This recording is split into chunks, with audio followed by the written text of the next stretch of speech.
Well, good evening, everybody, or probably you Americans, it's probably still 6 a.m. there or something. Not quite. Not quite. But, we are in the early hours of the morning here in California still, but the rest of the United States, I guess they're already into the day. Yeah. And I mean, we, of course, in Africa are hours ahead of you. So we've paved the way for you all to have a beautiful day, because it has been. So happy Friday, everybody. Welcome to Aquarius Rising Africa, and of course, our monthly slot with the awesome Mr. Leo Zagami. How are you, Leo? Welcome back. Nice to have you again. It's great to be on your show, and it's great to be on your show as the first interview that will concern my brand new book, which is just out. It's been just published in the last 24 hours. And I'm really glad for your viewers and for the audience that will follow this video to have a brief, let's say, history about what I've been talking about, because, you know, I've been talking about a lot of things in my books. Volume 11 also coincides, yes, of course, with an anniversary that soon is coming here in the United States, a very important one. The anniversary, of course, of 9/11. So we have been talking, as you know, about certain elements concerning 9/11 in the past interview, because, of course, with Volume 10 and with the fact that I touched on Islamic Freemasonry, on the Islamic Illuminati, on 9/11 as a geopolitical operation that was orchestrated by the Western Illuminati together with their Middle Eastern counterparts. Now, instead, we go one step further. The people will say, well, this is interesting. What else has Leo Zagami to say now? Well, I have a lot to say. And, of course... Straight talking, Leo. We love you. We love having you here, Leo. We all love you. As Linda says, love the straight talking, Leo. By the way, welcome, everybody. Thank you for joining us. So good to see you all here. And please feel free to chime in at any time and ask any questions if you have any for Leo. Yes, I would actually like to show, if possible, to our audience, if you want to share the cover. This is the paperback, which includes, of course, the back cover. Oh, nice. I'm glad you have it. Yeah. Yes, and it has, of course, a brief description of the topics. You can also notice that the number 11 is somehow similar to the World Trade Center, and there is small details all over this, very symbolic details all over this cover. We have, of course, on your left, Thomas Crooks. On your right, you have Lee Harvey Oswald. You have also one of the makers of MK Ultra, and then we have references to both the CIA as well as psychological operations. So here we are with a brand new topic also to discuss, because, yes, I touched on this topic in the past since Volume 1, but never to the extent of making an entire book. And also because there is a lot of misconceptions about this topic, Chantal. And I wanted to clear it up. My father was a psychiatrist who in the 1960s participated to the MK Ultra project. He actually participated to their experiments on LSD in Paris. They were conducted in various university, hospitals, and so on by the medical establishment. And there is, like I said, a lot of misconceptions. So I would like to clear that. I mean, when we talk about MK Ultra, we're talking formally about a project that took place between 1953 and 1973.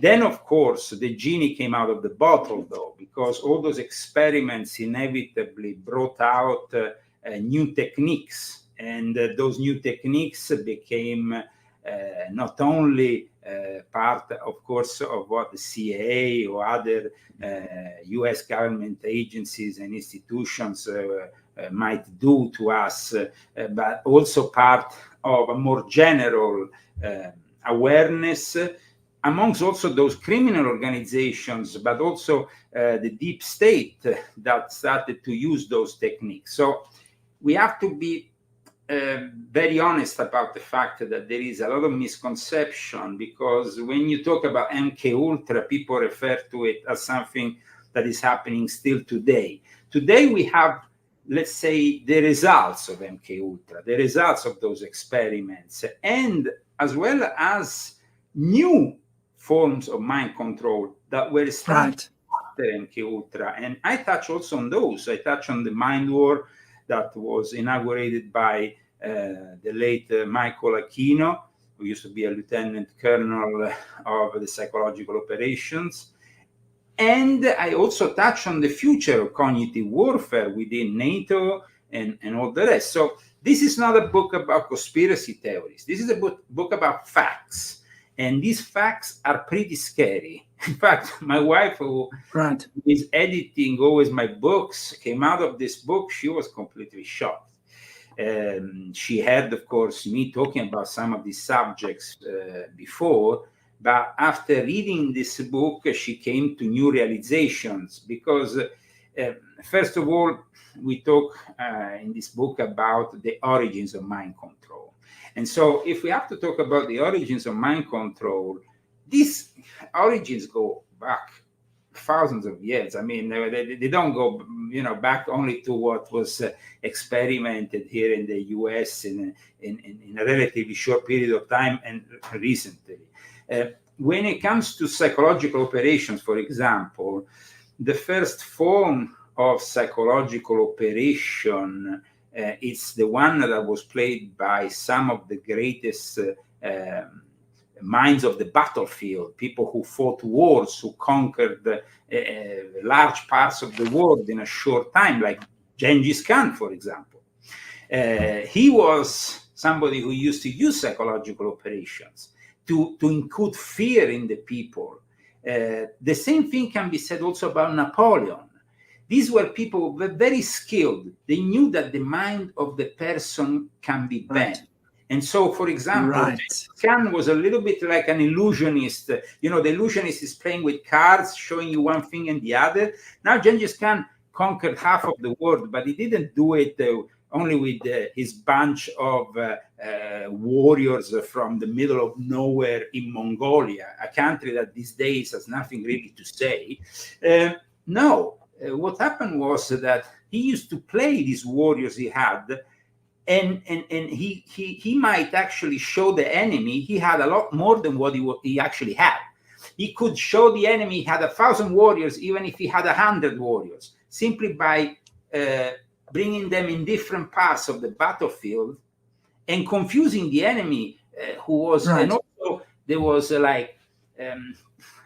nowadays psychological operations are, a professional, well put together kind of commodity, let's say, that the military uses. And so they have used it extensively in Iraq. They have used it extensively in Afghanistan. They have used it extensively in every theater of war in the last few decades.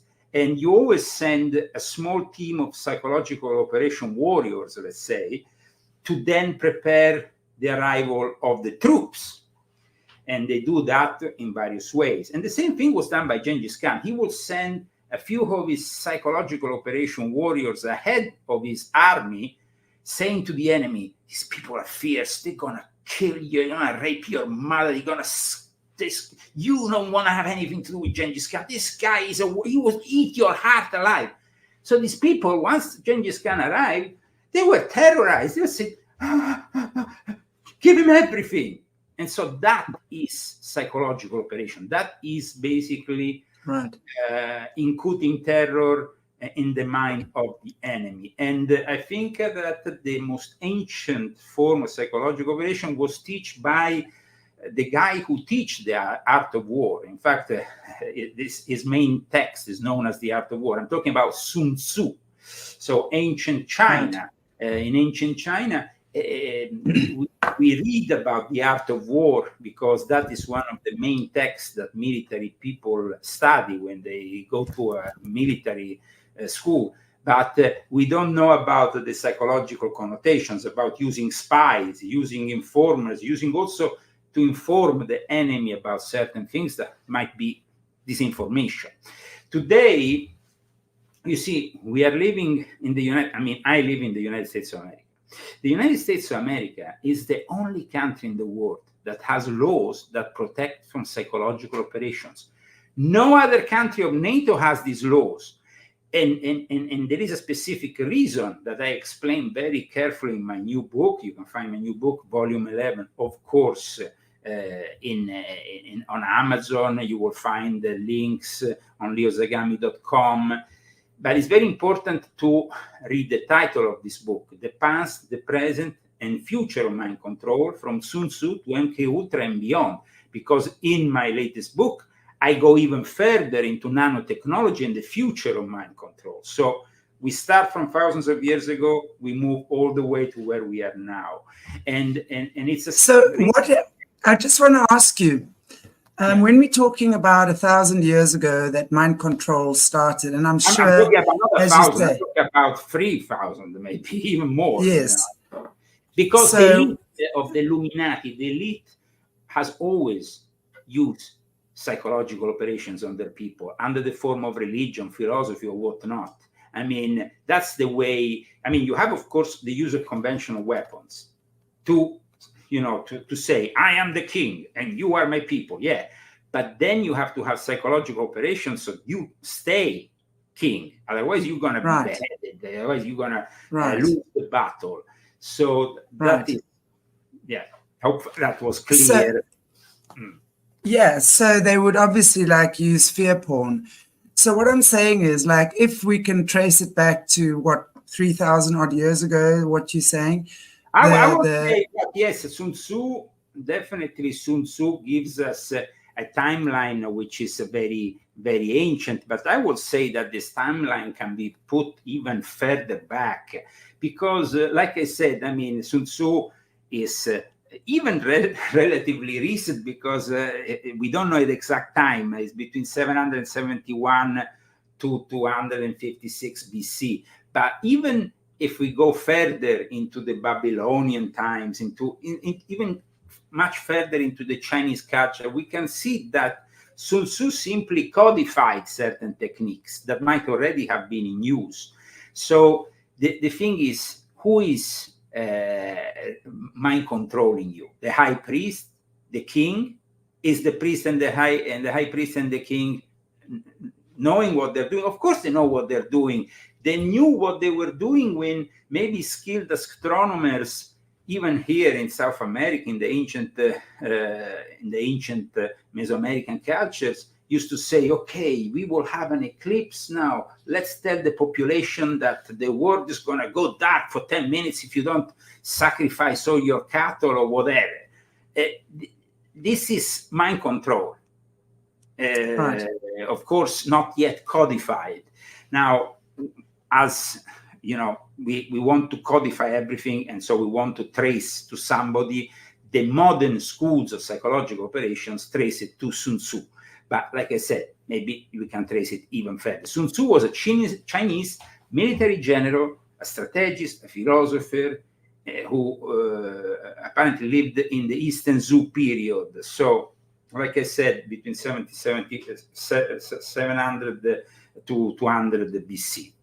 And in my book, I explain, though, the differences about also what meant to finally codify and make mind control a useful tool for a government, in particular, starting with the Soviet Union. And that's not a government, it's a dictatorship, of course, but it is a form of government. The Soviet Union, with Vladimir Lenin, employed a guy called Pavlov. Pavlov conducted a series of experiments on dogs before he conducted them on humans.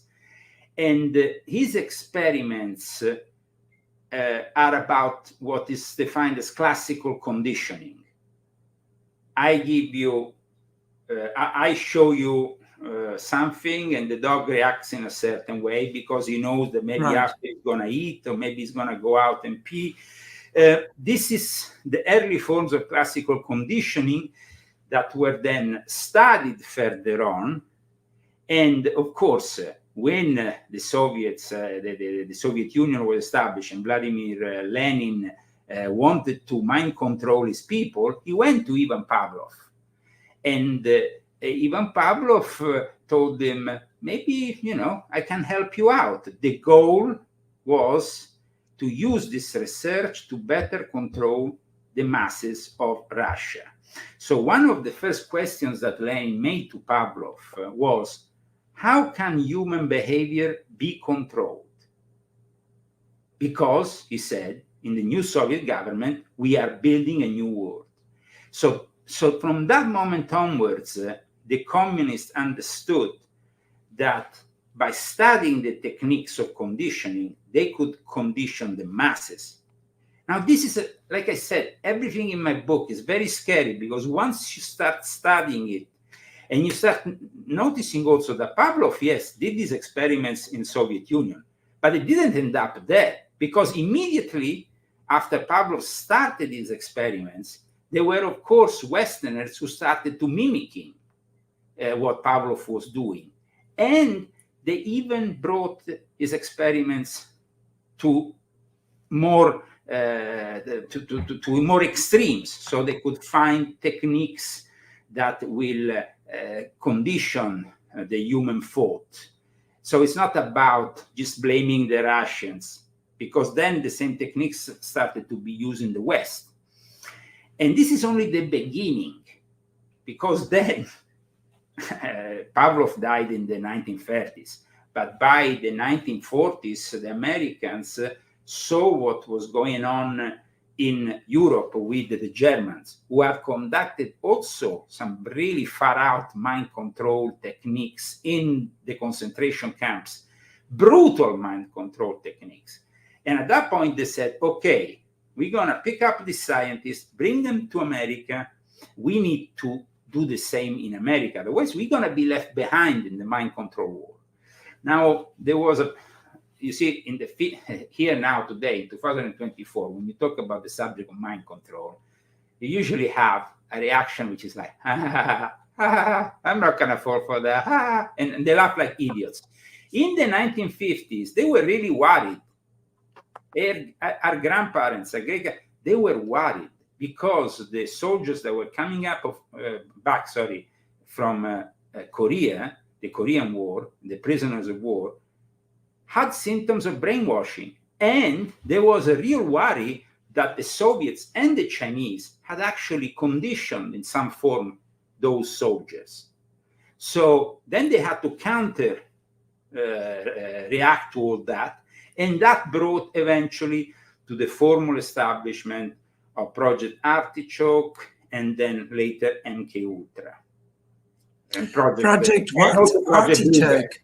Yes, Project Artichoke, Project Bluebird, and of course, then you have Project MK Ultra. Now, I tend to explain to people that all this came, of course, in the wake of a reaction that is quite natural. I mean, the infamous MK Ultra program carried out by the CIA from the 1950s was a reaction because we wanted somehow to, I mean, it was, the Second World War was brutal. The First World War were brutal. And both of these wars had seen a psychological operation conducted. There was also the involvement of the infamous Tavistock Clinic that after the war became the Tavistock Institute in England. And so the MK Ultra was a reaction that wanted to protect, in a way, the American people.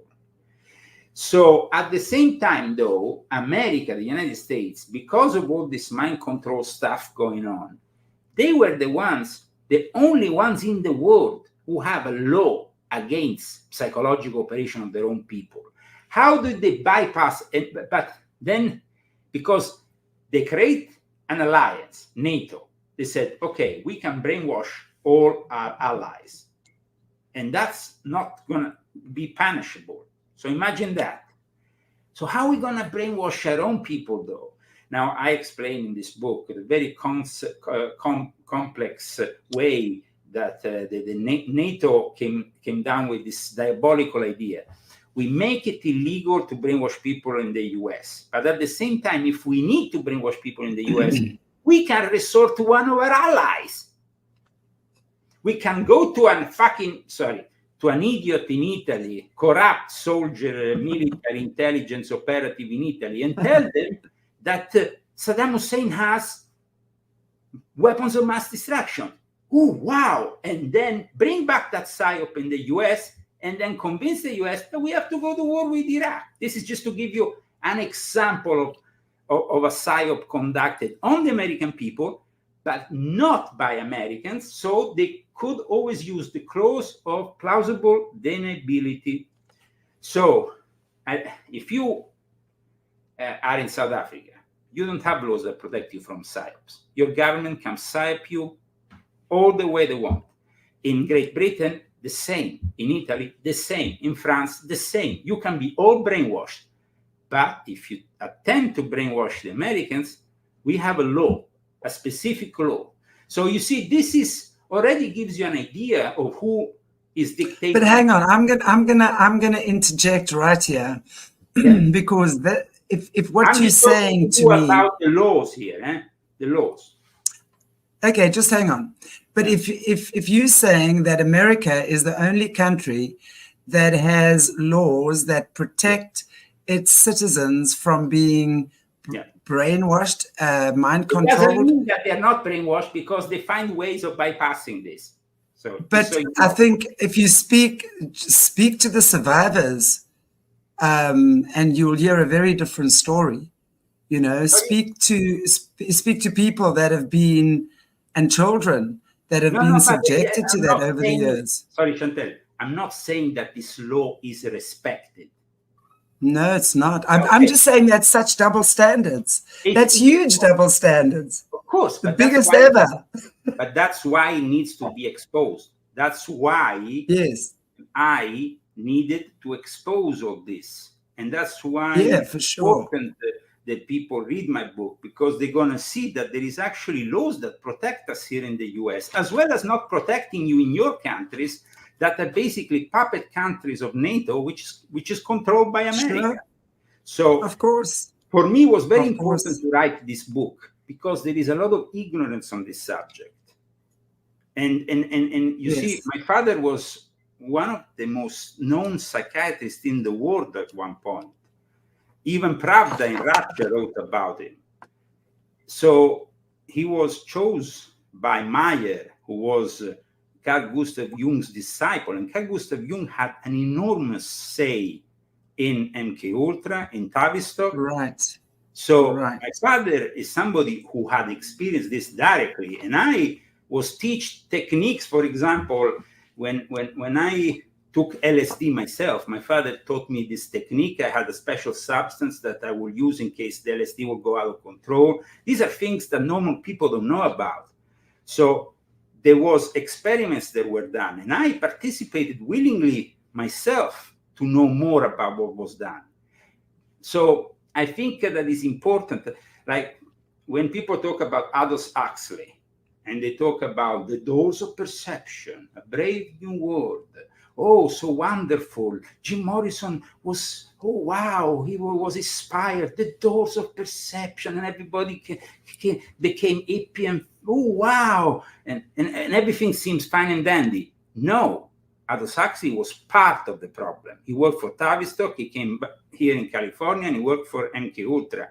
So this is like brainwashing the masses. And they warned us about what they were doing. Because if you read actually carefully Huxley, you see that he's actually telling you what they were doing. And if you read George Orwell, 1984, from the same milieu of people that include all these great minds that almost seem prophetic, like, because George Orwell seems prophetic, Aldous Huxley seems prophetic, but in reality, they were also working for the establishment. Bertrand Russell was not just, and then you have H.G. Wells, who even invented the word New World Order. So This is about making clarity and finally making you understand who is behind the death of John Fitzgerald Kennedy, who is behind the attempted assassination of Donald J. Trump, because it's the same people. And that's why RFK was called by Trump 2 hours after the attempted assassination. 2 hours. I just been arrested. Yeah. Because the moment in which they attempted to kill Donald J. Trump, Trump is not an idiot. He knew that there was a deep state mechanism around him that made that possible. Now, you know, we have this corrupt FBI, which is just as corrupt as they were in the time of John Fitzgerald Kennedy. Yes. And so today, we still have thousands of files that are top secret about the Kennedy assassination. And people are, you know, we were promised these files ages ago, and still we are there. Where are these files? Yes, in 2017, even Trump released some, but in the end, he was almost held at gunpoint, and he couldn't release all of them. Because then there is other experiments that I talk about in my book, experiments that have been conducted for 100 years about putting chips in your head and controlling your thoughts. And this was already possible at the time of Lee Harvey Oswald, who himself was actually a willing candidate for MKUltra because he was a Marine, he was stationed in Japan, and he wanted to participate to these experiments. So he would be prepared, brainwashed, and then sent into Russia as a defector. Nobody ever questions the fact, how is it possible that Lee Harvey Oswald left Russia after he went there, even, you know, then marries a Russian woman and all that, and the embassy even gives him money to come back? Please, Lee, come back to us. Wow, you're great. Come back. I mean, are people idiots? So, of course, we like to blame the Russians for having, you know, there was a complex operation made by the CIA. I explained this in the book with documents and everything on how to blame everything on the Russians when in reality, yes, the Russians conducted experiments, similar experiments, but it's more highly probable that he was working for the CIA when he ended up killing Kennedy. And he was probably not only it wasn't the only shooter present that day, like maybe Thomas Crooks was not acting alone. Now, regardless of the second shooter theory in Trump's attempted assassination, there is actually an image of him that shows that he was on the phone while he was about to shoot, taking probably either orders or communicating with other parties. Now, we don't know who they are. And we will probably never know, because when you have the FBI involved, yesterday they came out and said to America, we are still wondering, why did Thomas Crooks try to kill Trump? Oh, why? Why? Of course, the guy is brainwashed. And he's brainwashed because his father and mother are two therapeutics. They are psychologists. Yeah. The father and mother, both of Thomas Crooks, are therapeutic. They have a license that you can hold in America only if you study psychology. So you want me to believe that your mother and father didn't know that you are crazy, and even the father the year before even changed the gun he used for the attack on Trump. He changed the name to his son. Oh, have this gun, go and kill. You know, I mean, and we are meant to believe that these people didn't know it. When we see the only videos, testimony of Trump, of Thomas Crooks' parents, we see these people are too leftist. Wow, man. I mean, just go and check them out on YouTube. A couple of videos only by Fox Digital, made one on the 23rd of July. And that is very symbolic also, because suddenly on the 23rd of July, his body was cremated. And so nobody will ever know what he had in his body, how they controlled him. Ooh. And then days before, 15th of July, while he was doing that, in the north of California, they were doing the cremation of care ritual. Cremation of care. And 10 days after, he was cremated himself. So if people want us to believe these are coincidences, you can believe whatever you want. But my book is going to bring you knowledge that you will have nowhere else. And it's going to blow your mind, because this book is about freeing yourself from the controls, the restrictions that this society imposes on us. Absolutely. You know, what you were saying as well about just going back to as far back as we can remember or know, this type of control has been going on. So it's so important to realize. And you know, again, we're at the time where a lot of people are waking up to that. That's obvious. I mean, since the pandemic, that has definitely been something that's occurring.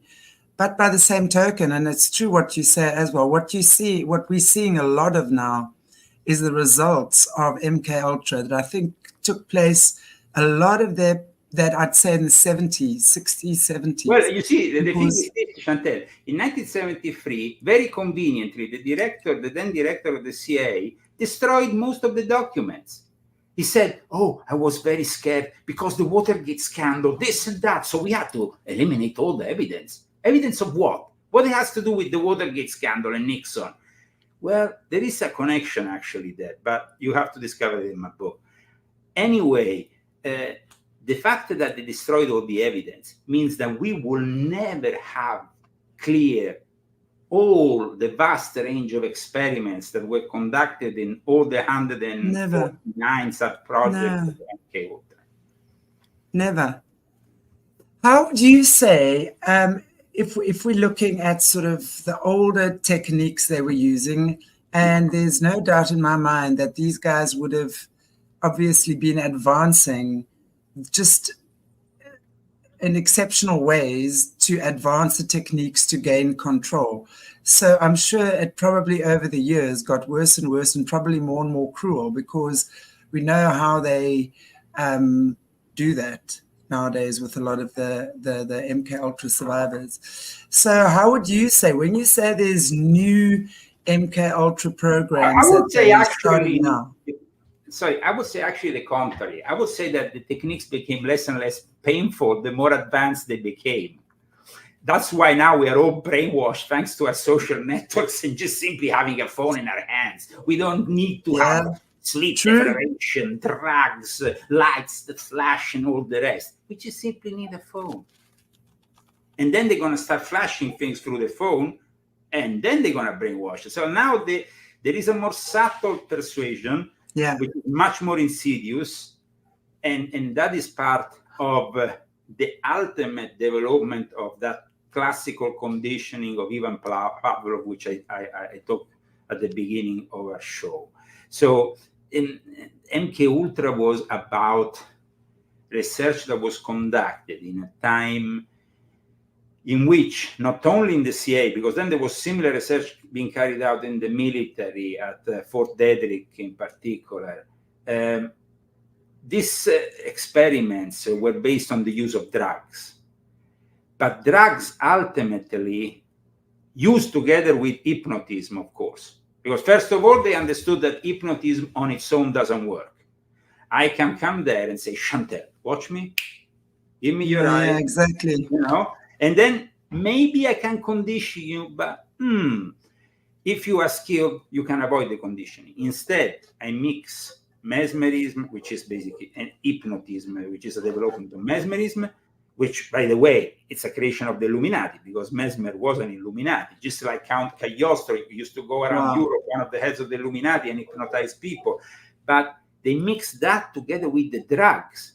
And Mesmer and Cagliostro did the same. The Illuminati understood that and here we go back to volume 10, the mix of drugs, like the assassins, the Nizari assassins of the Ismaili sect that we discussed in regards to volume 10, they use hashish together with hypnotism.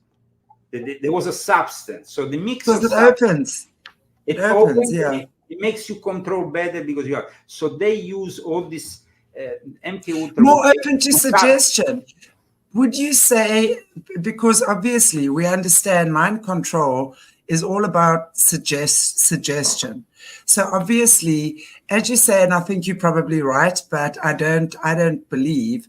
I mean, I think that maybe according to CIA documents, they might say they put headphones and flashing lights and things on.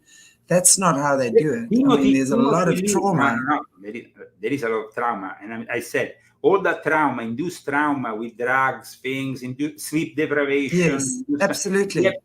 Absolutely. At one point, Timothy Leary, which was the guru of LSD, at the end of his life, and I met Timothy Leary once, I had the privilege of meeting him in the 90s in London. He said, the internet is the new LSD. So sure. That's it. You don't need those substances when you have advanced algorithms that can detect your thoughts in your mind.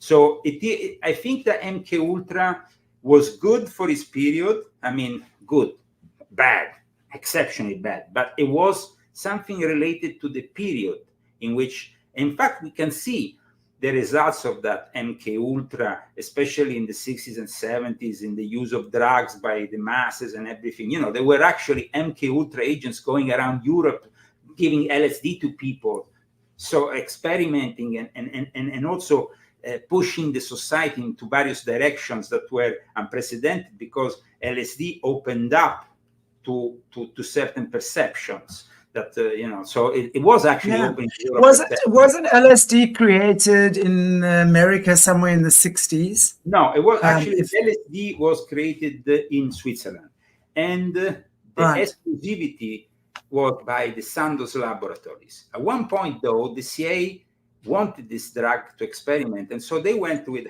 I think an enormous amount of money for back then, a few $100,000. They went to the Sandoz laboratory and purchased it. And then they brought it back. But the Sandoz laboratories didn't want to have anything to do with these experiments. And at one point, they stopped the production of LSD altogether. My father, who was doing those experiments, at one point in the 70s, when they stopped the production, he was forced into going into the black market to find those drugs so he conducted experiments. So this, and I remember it like it was yesterday. I was a little kid, and my father would bring me to this commune of crazy people where he would purchase this stuff, and then he would conduct these experiments on these people. And I was like very young, but I remember that. So I remember also one thing he told me, a story. This is a story actually I didn't put in the book, but it might be an interesting anecdote. He used to go at times to Greece to conduct these experiments. And in these little islands, because he always said that in the islands it was more easy to control the population. So what happened was, he said, Leo, at one point I went there and this guy materialized out of nowhere. He was a Spanish guy who knew a lot, knew the head of the police, knew this, knew that. And he was the main supplier for LSD in Greece. And he told me all these stories about this guy. And he was like, this guy was basically welcome everywhere and anywhere. You have to understand, Chantel, the LSD at one point arrived even in the White House. JFK, before he died, he experimented LSD. And it was a friend of Timothy Leary who gave him LSD. So here we're talking about, it wasn't just a drug used for controlling. It was a much more complex thing, much more complex. And so, what were they trying to achieve with it? Because if you look at LSD, it's kind of like an hallucinogenic, right? So, I mean, different drugs have different experiences. Did you ever take it?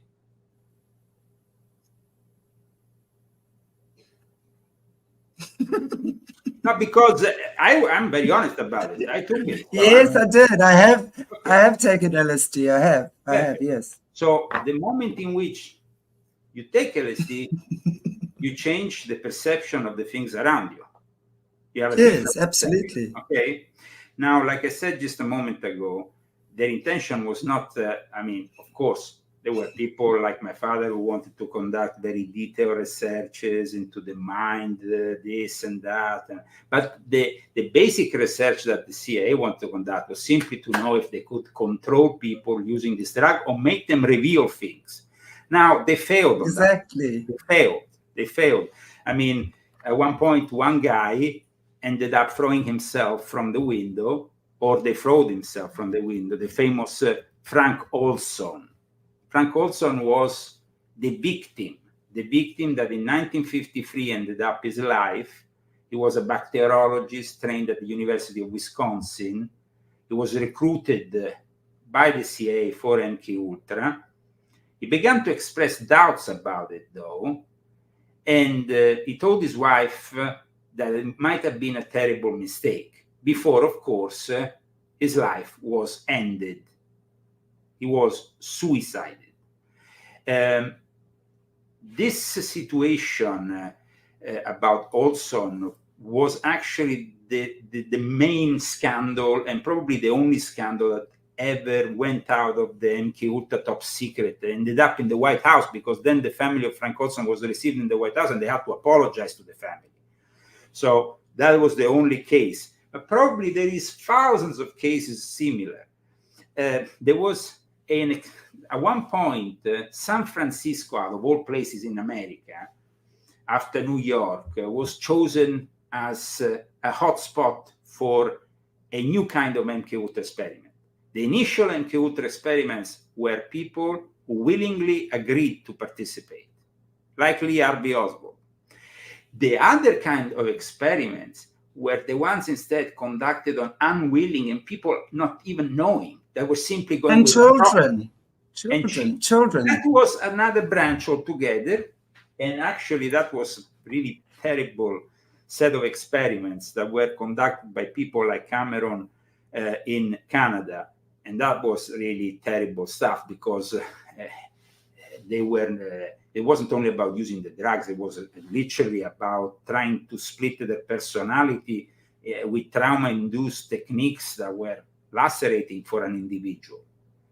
And that's why, because of, they wanted to always have the plausible deniability or avoid the laws, they ended up conducting it in the most brainwashed country in the planet, Canada. Oh, Canada, which is still the best. In my book, I think that Canadians need to read this book, Chantal, and I'll tell you why.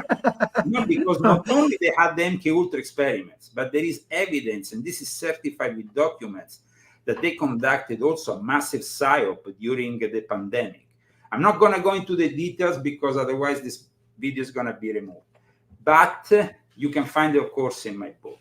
There is evidence, because there is evidence that was conducted. I mean, there was a research conducted even by the military, Canadian military, when this scandal erupted because of their own newspaper that exposed, I think it was called the Ottawa Chronicle, I don't know, the Ottawa Citizen. They revealed all these details about this experiment that went on during the pandemic. And I tell you, it's heartbreaking to see the level of brainwashing the Canadians still to this day are subject. Yeah.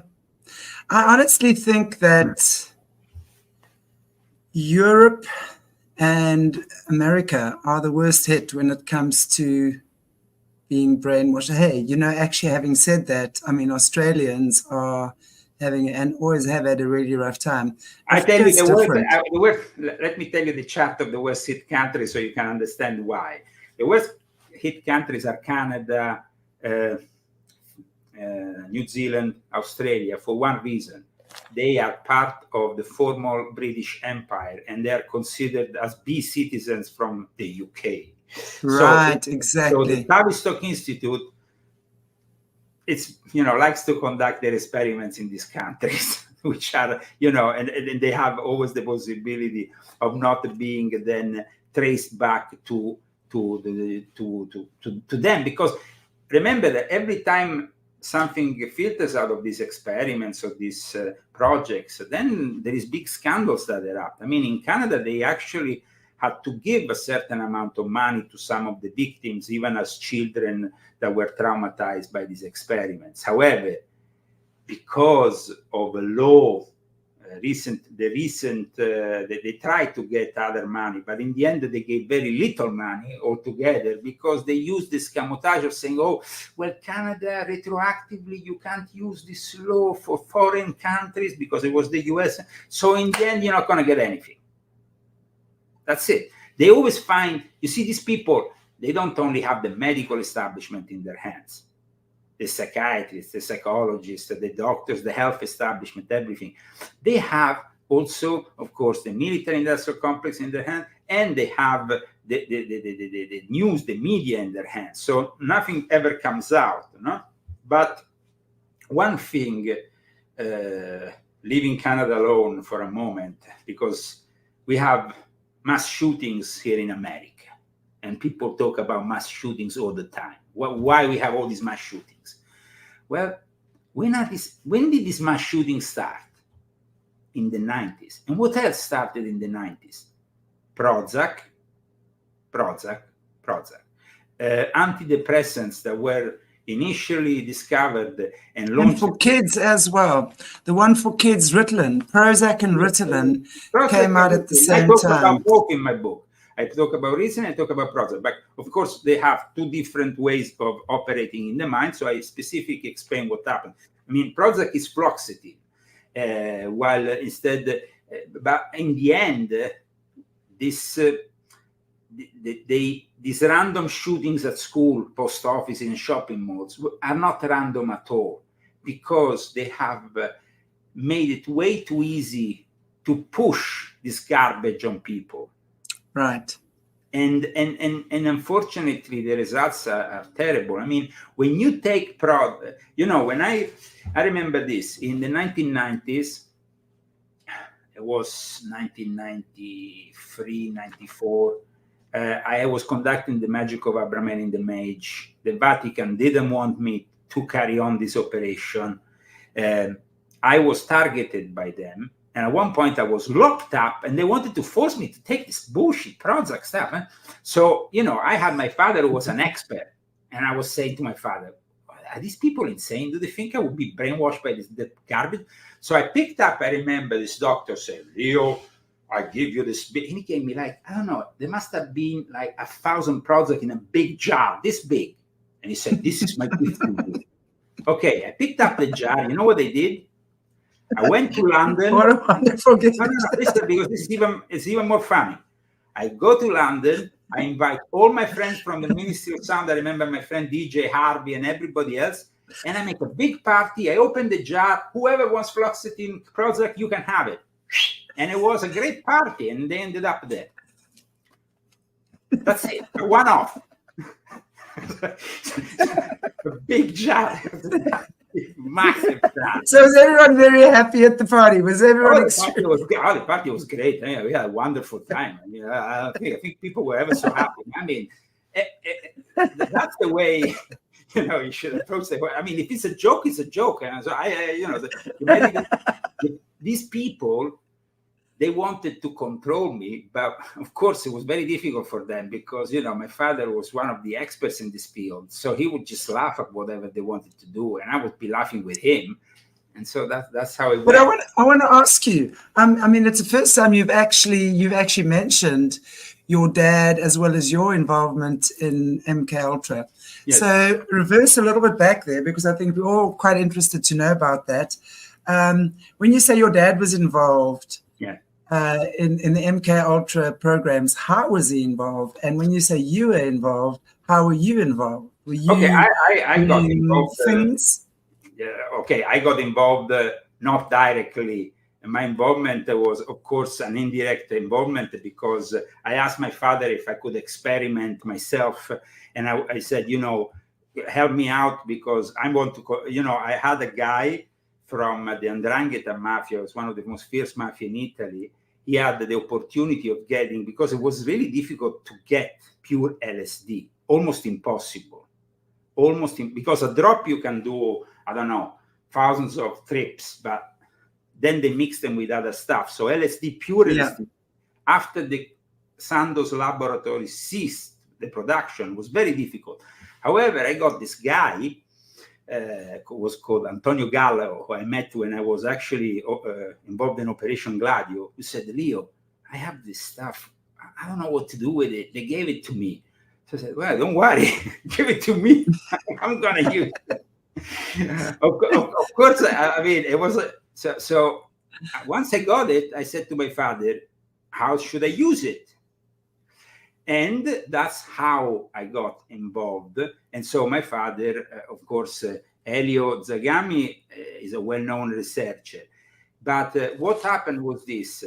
In the 60s, he went to France with my mother, and he participated to this documented research at the Institute of Psychology in the University of Paris on behalf of Project MK Ultra. Remember, like I said, Project MK Ultra ceased to exist formally in 1973. That didn't stop, however, my father from conducting his own personal experiments, which led to the writing of a book which is called Fumaster, which I have somewhere. I think it's this here. This is the experiments of my father. This was a book which he published at the end of the 70s. Okay. Now, this book never came out because after he published it, at 3 o'clock at night, a guy called, and I still remember that code scared the shit out of my father. This guy was from the Italian intelligence. He said, Dr. Zagami, you just have received a copy of your book here. I don't think you want to distribute this book. You might incur in some problems of a personal nature. I remember my father at that point freaked out in the middle of the night, went to my mother and said, they threatened me. I'm not going to go on with distributing this book. This book is now distributed by me and my brother on eBay. But this book is about experiments that they didn't want people to know about at the time. Okay. But were they? Because we a lot of the survivors talk about the Gateway program as well. So that was, I know a lot of the kids in the 70s. I think that actually started the 70s. I'm not sure if anyone in the chat knows when it started. Just pop it in there, please. Which is literally where in the 70s, I was viewing my father's experiments. He never experimented on me in the 70s. But by the was your dad involved in the Gateway experiments though? He was, like I said, he had been involved formally with the Sorbonne in Paris in those experiments. And in the 70s, he conducted his own experiments. He had various groups. He founded a group called GAPA. GAPA was Gruppo Autonomo di Psicologia Analitica, meaning Independent Group of Analytical Psychology, which still exists in Italy. And he conducted these experiments, but with also other professionals of the field, of course. But at one point, he kind of went from 1975, he kind of went rag.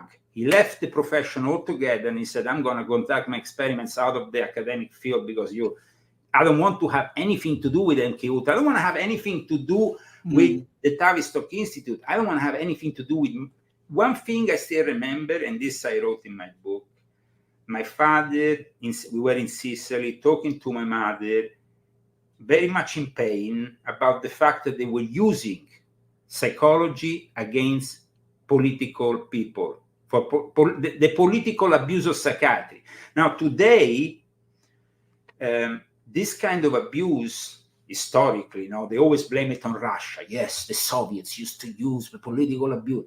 But it's not only in Soviet. I mean, I was myself a victim of it. I think that's a psyop in itself, that Russia gets blamed for everything. I mean, all the movies you see, the just the programming there in itself I mean, if you go right back to when I remember like watching the Rocky movies or whatever it was in the 80s, always the Russians are the bad guys, right? So you always, and Always just blame in it the on them. movies, Yes. in the And movies, you see the Russians always bad. But I remember, and this is something personal, because, you know, when you're a child, these things, they hit you very hard, you know.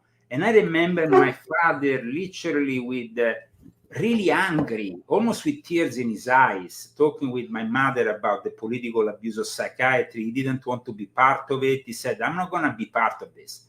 I don't want to be doing this. This is not ethic. It's not moral. And actually, the paradox is that me, Leo Zagami, the son of Elio Zagami, in 2014, when I participated to the social unrest of the Pitchfork Revolution in Italy, I was picked up by the police, brought into a mental institute, conducted by a guy who, in front of my lawyer, said, I'm working for the Tavistock Institute. And I was like, wow, you made me happy. I'm going to put in my next book. I was like, you know, so I really suffered. But I also saw that the political abuse of psychiatry was used in Norway, in a place where they tried to lock me up in Norway when I rebelled to the OTO. I talk about that in volume 1 of my confessions. So to blame everything on Russia, when you have done the same, if not worse, here in the West, is just like hypocrisy at the maximum levels. So my father didn't want to have anything to do with that political abuse of psychiatry. And in the end, he made a choice. He just said to my mother, I'm going to leave the profession altogether. He didn't want to be, I mean, this guy was not only, he was a doctor in he had various masters, various things. He said, I don't want to have anything to do with it. The academic world is corrupted. And so I took it from there on. And that's why I didn't become a doctor myself. That's why I didn't go and follow up in my father's footsteps. Otherwise, I could have been now one of the leading psychiatrists in the world. You know, I could have been like that guy, Jordan Patterson, whatever his name is, who goes and plays the good guy on his interviews, and he's so cool, and he wears a nice fancy jackets and stuff, and likes to play.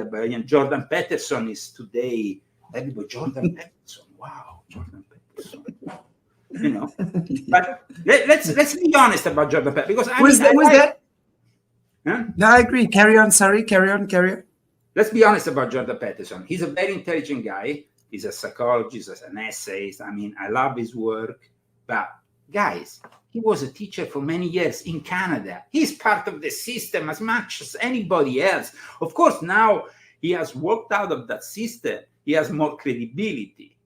But still, he's part of a system that permits him to have millions of views and to be always there, you know, interviewing this or this other, being called on Fox News, on this other. Oh, wow, Jordan Peterson is criticizing Canada because I have done this or that. Or the guy is an expert in mental health. I mean, I really dig his work. But still, you have been part of the system. You were a university professor in brainwashed Canada, out of all places. Leo Zagami is not that. Leo Zagami is a guy who is trying to survive after exposing all this.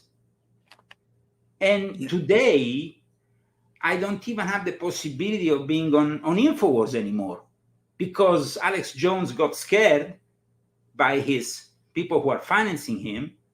And so then he took me off the whole programming. And I was there for many years with him. And I took many risks for exposing the Vatican when I was living in Italy for him. So my work today is to continue exposing the New World Order and, of course, what I described in a very generalistic term as Illuminati with my books. Now, in this book, there is also another element that nobody has ever discussed. Not only the mind control that the establishment exercises on you, but the mind control it exercises on its own members, the Illuminati, the Freemasons. So the psychology of initiation that actually it's driving those people, because how is it that they are so obedient to their grandmasters? How is it that they comply to this ideology and this plan? Well, I explain it because there is actually experiments that have been conducted in the field, and these experiments will be quite shocking once you read the book, because you're gonna be like, whoa, so this is how they keep them in check. Yeah, that's how they keep them in check. So of course, what is an initiation? If you think about it, even the most known initiation, which is the one of the Freemasons, is a trauma-based initiation. You are blindfolded, and then suddenly you're brought around the lodge, and you don't know what's happening to you, noises, things, lights. It's trauma-based. So this might be symbolic, and many people say, oh, but Freemasonry is all symbolic, so you shouldn't worry. In the end of the day, we know we don't kill people. We just say we kill people, but it's okay. In the initiation, you are threatened with throat being slit, heart being torn, this and that. After the P2 scandal, the United Lodge of England came up with an escamotage. They said, they have the initiation, but at the end of the initiation, it says, oh, it's only symbolic. You take it for, don't worry, When instead before, and in traditional Freemasonry, it wasn't symbolic at all. So that is the way they defend themselves. And I have a lot of respect for Freemasonry as a mystery school and what I have learned from it. But we have to also be honest. There is people within Freemasonry who use it for their own purposes, especially the mind control experts. Yes, I was in lodges where the worshipper master was a mind control expert, and it was a completely different field from a lodge of a guy who is just there conducting the lodge like he would be conducting the Rotary Club and just social. Okay, let's have a drink after you do the ritual, but everybody's laughing and let's eat after a pizza, whatever. No, there is people that conduct their lodge in a mind control way. And there is special lodges that the Illuminati tend to be part of. They are considered irregular lodges. I remember there is one in particular in France, in Montpellier.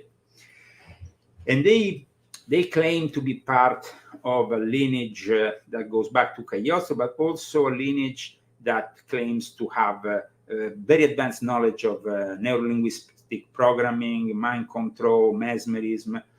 And one of their practices that left me shocked was the new recruit, the new initiate, will be brought into the center of the lodge, and they will give him a boiling cup of coffee, boiling meaning super boiling. They will give it to him in his hand, and then they will say, block. And the guy will be like, until his hand was literally melting, Then at that point, they say, you can move. But it was like a mind control thing they were doing, so they would see how respectful the guy would be. And this guy was suffering. And I personally, of course, when I saw these kind of things in lodges, and they were not regular lodges, and this doesn't happen in your average lodge you have publicized at the entrance of each city in the United States. Forget about it. I'm talking about specific lodges. Sure. But it was shocking. It was shocking to see certain practices. And of course, we have then many other initiations. Here in America, you have all the initiations of the college fraternities, of the secret societies in college, which have, also brought a lot of criticism, because you have practices that the haste, they have been hazed, and there is, amongst the people who get initiated in these secret societies, they conducted in one survey of over 11,000 American college students. Of the 55% that had been hazed, only 10% believed they had been hazed, and only 5% reported, because most of these people go along with their initiation. When, and this is another thing interesting, when, for example, in the early 19th century, there was a big scandal. It's known in Freemasonry as the Morgan, I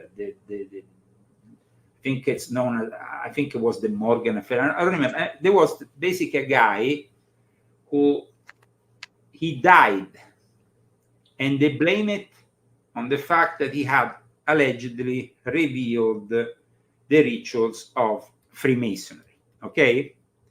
Now, this whole thing, the Morgan affair, or whatever it's called, I mentioned it in, I think, volume 1 of my Confessions, ended up, though, influencing Americans so much that they even created an anti-Masonic party with a candidate for the presidential election. So it was very popular at that time, this whole thing. But then what happened was that while there were certain fraternities, college fraternities, like the Greek ones, the one with the Greek letters that started, like the one that Kamala Harris is a member of one of them, they started to open up. And even if the rituals were based on Freemasonry, they tend of wanting to open up and make them public and make the hazing diminish when it was criticized, no?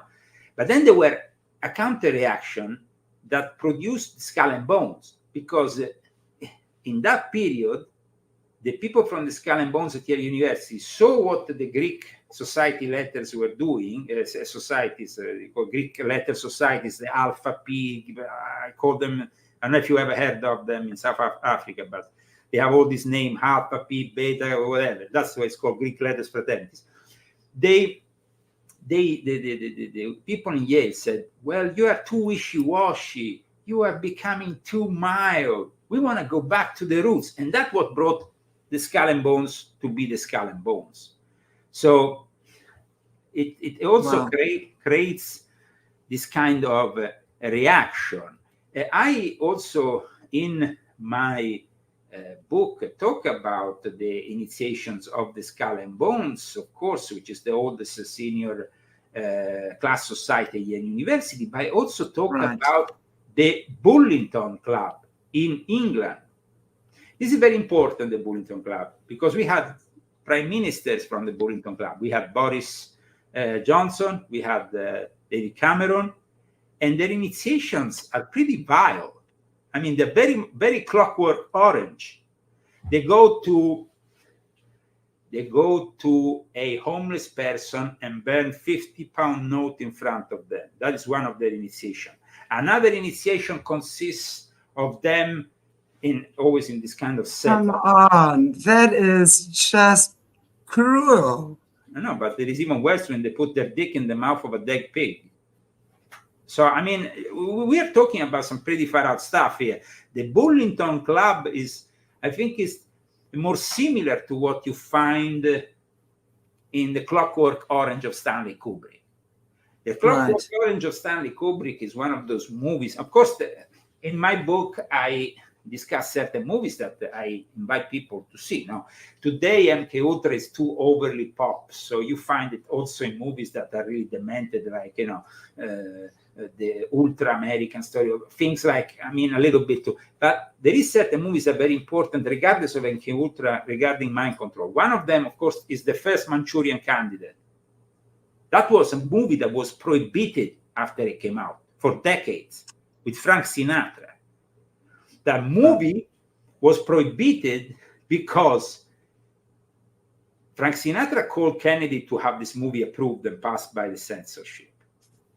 But then Kennedy died because of a Manchurian Candidate. And so this movie was made disappear. Then they made a new version of the Manchurian Candidate, I think with Denzel Washington, many years after. But they changed the plot in a way that the Manchurian was not anymore the Manchurian referring to actually the place that there were these experiments were initially conducted because of the involvement of the Chinese or the Soviets in the Korean War.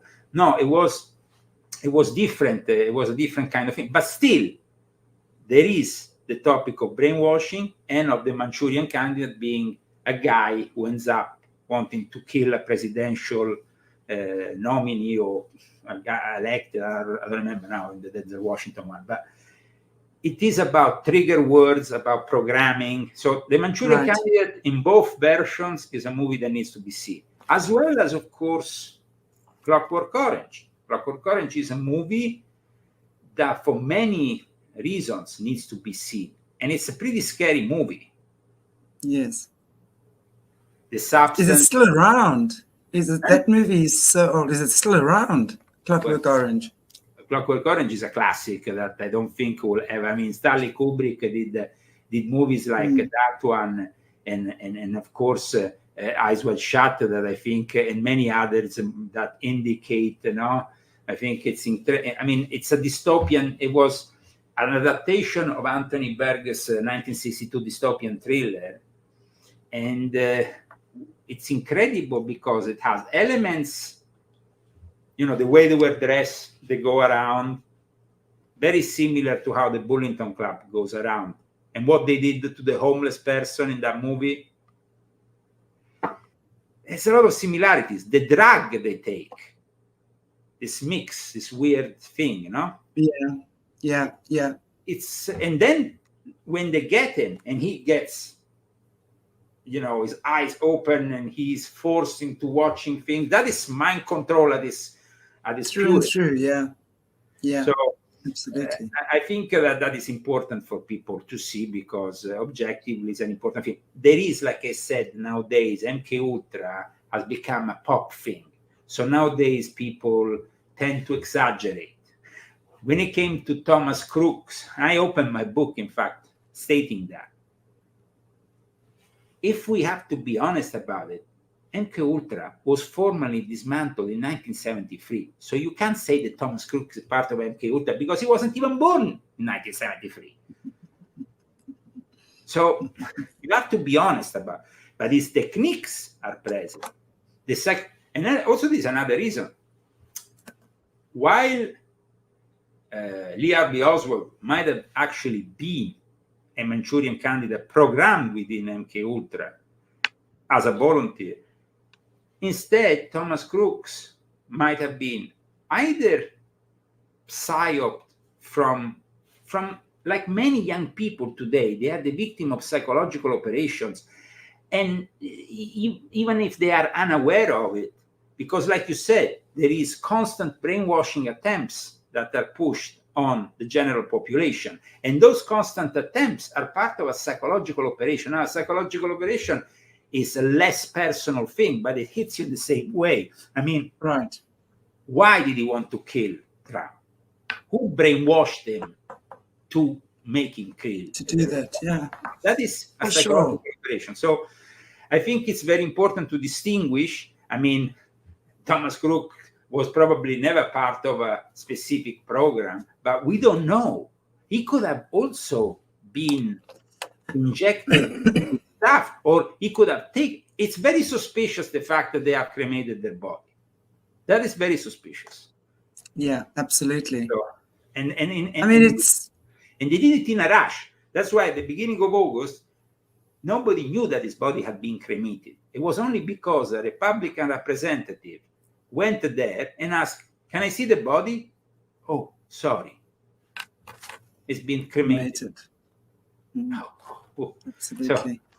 So that's why my book also then brings you into the subject of nanotechnology and of the latest, because we talked about drugs, we talked about but nowadays we are talking about scientific discovery of nanoparticles that can be used to control the minds of mice. And this invention was actually announced a few days before the attempted assassination.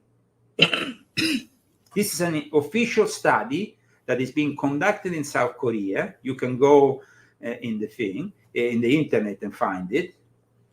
And I also explained how they are programming the human biocomputer. Because, of course, this is a term that goes back to another of the infamous experimenters of MK Ultra, Dr. Lilly. This is another guy that not very many people know about today, who was at one point considered a guru in the 1960s among the LSD, Timothy Leary loving kind of people. But Dr. Lilly had he died in 2001, but he worked for the CIA and MK Ultra within the mental health establishment, also here in San Diego, 2 hours from where I live. He then also experimented with dolphins and all that because they wanted to train dolphins into attacking, all this rubbish. But his experiments... I've heard terrible stories about that. There were the dolphins on LSD and stuff like that. Now, he said that all human beings, all persons who reach adulthood in the world today are programmed biocomputers. So how are we going to program them? Now, at the time of Lilly, they didn't have the nanoparticles they have today and the way to they're going to make you eat something and you're going to find yourself with nanoparticles in your brains, and they're going to be triggering you and manipulating you with a joystick like you are a puppet. So you better read this book to understand what they're doing, because this is science, it's not conspiracy theory. And the thing that we're, there is personal papers from the late 1950s of Dr. Lilly of Stanford University that talks about the behavioral modification and control of human agents. So they have been obsessed with this for decades. Nowadays, they can do things in a way that are untraceable. That's why, though, untraceable up to a certain extent, because that means there must have been something that we could have traced if the body of Thomas Crooks wasn't cremated. So, I think that this book is going to shock a lot of people, because I describe in detail the metaprogramming, the programming of the human biocomputer, and how now they have created a technology called nanomind. Nanomind stands for Magnetic Interface for Neurodynamics. Now, this technology contains the human brain contains is a complex network of over 100 billion neurons.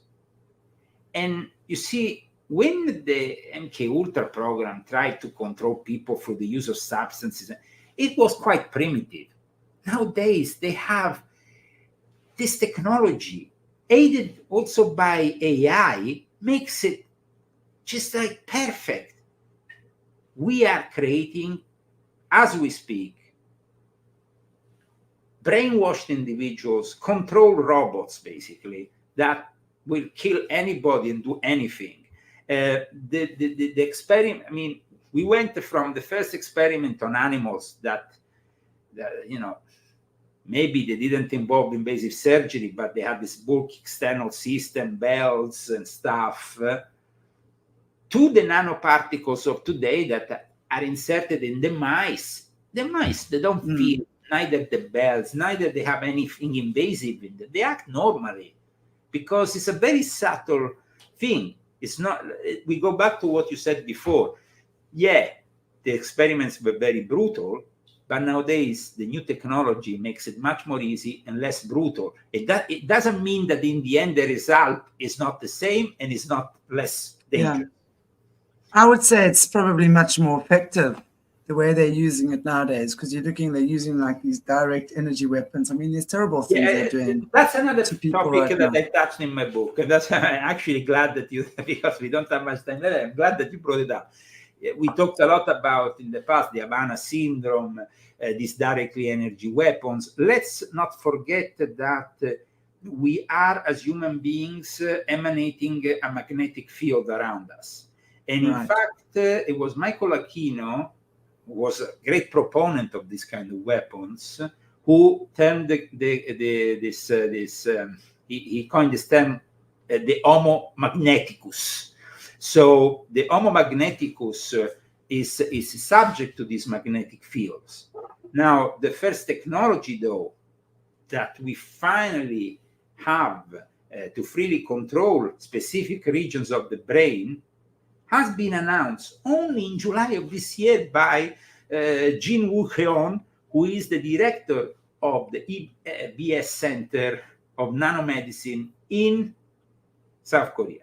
So this book is the present, is the past, but is also the future of mind control. And that is right. Maybe the most scary part of my research and what I'm revealing in volume 11 of my Confessions, which we are discussing today, which you can find, of course, on Amazon, and you can find the link to my website at leozagami.com. But let's not forget that the thing that scared me more was the development after MK Ultra, which nobody has ever discussed because nobody knows what happened after. And instead, I discuss it. The experiments from 1973, which saw the participation of people like Colonel Alexander, Stubblety, Michael Aquino, and many other militaries, are detailed in my book. And they gave birth to a new thing that Michael Aquino coined and termed mind war. Mind war is the future of mind control for Aquino, who didn't want any invasive. He was actually, believe it or not, Michael Aquino was fairly critical of MK Ultra, very critical of MK Ultra, but because he knew that the technology would bring us ways of controlling the minds without all this invasive gadgetry or stuff done on your body or substance abuse of any kind. And in fact, the moment Aquino, in the early 1990s, he then retired formally from his work in psychological operations, that was the moment in which in Iraq, for the first time, they started to use Michael Aquino's techniques in the field. And those techniques are listed in my book. I was in contact with Michael Aquino when I was in the Illuminati. I was in contact with him, and I invited him to Monte Carlo. At the time, I was a very different person. I wanted to know more. I was always very eager to learn, and we had this correspondence with Michael, and it was based mostly on our common love at the time for theosophy, but also about mind control. He actually held in high esteem my father. So the late Michael Aquino, he liked to be called Dr. Michael Aquino. He was, of course, a Satanist and everything that goes with it. But I probably discussed with him other things. And I know that the guy is probably what he did was evil, but he sincerely believed he was actually helping the United States with his experiments and with his things. So at the time, for me, how so? How so? I'm just trying to understand that rationing. How he would think he's helping. Because he basically said that if we didn't use those techniques, the enemy will use them. So we will have to be knowledgeable about those techniques and use them first. It's like the nuclear weapon deterrent. If only Russia and China has it, the United States will be left with nothing, naked. So that's what his mindset. It was to put together these techniques so that we could guarantee the superiority of the United States. I mean, there is one thing that is important to understand about Michael Aquino. I personally disliked, when I understood what it was all about, certain things I completely disliked. But I have to, and that's why in this book I wrote a brief personal note about Michael Aquino and my relationship with him, because I wanted people to have clear this point. I never endorse Aquino's activities as an occultist with the Temple of Set. I was highly critical. In fact, we wanted to invite him to Monte Carlo because some of the people in Monaco, some of the heads of the Monte Carlo Lodge, were actually wanting to threaten him, and some of them even wanting to bury him alive. So, I mean, that was the kind of setup.